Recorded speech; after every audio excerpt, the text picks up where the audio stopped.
Бірге жалғасады. Мынау ес тәрізді емек дейді.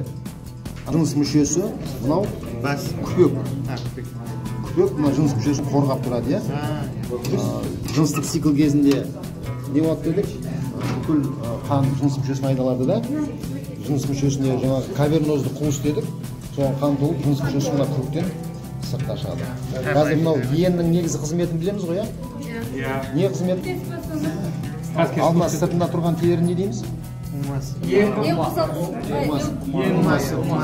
Температураны көтеріп тұратын осы қатты су қойған кезде жиырылады да, жоғары қарай көтеріледі. Қазір мынаның ішін кесіп біз иеннің қошқардық.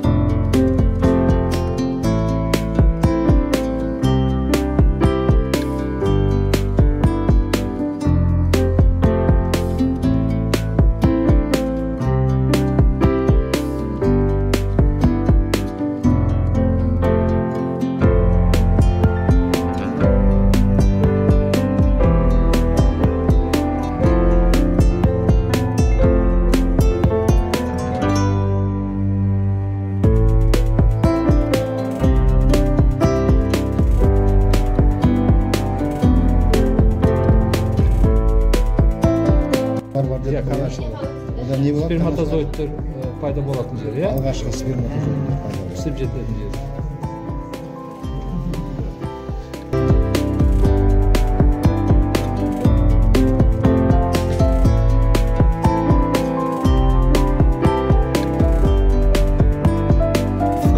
Мына пішкен кезде ше, мен просто хирургиядан айта кетейінші кішкентай. Пішкен кезде мына переходная связка дейді. Мына связканы ажырап жүру керек. Мынаның жеріне кішкентай тіл жібересіздер. Ең қосалқысы придатка семенника. Жақсы өтпей жатыр.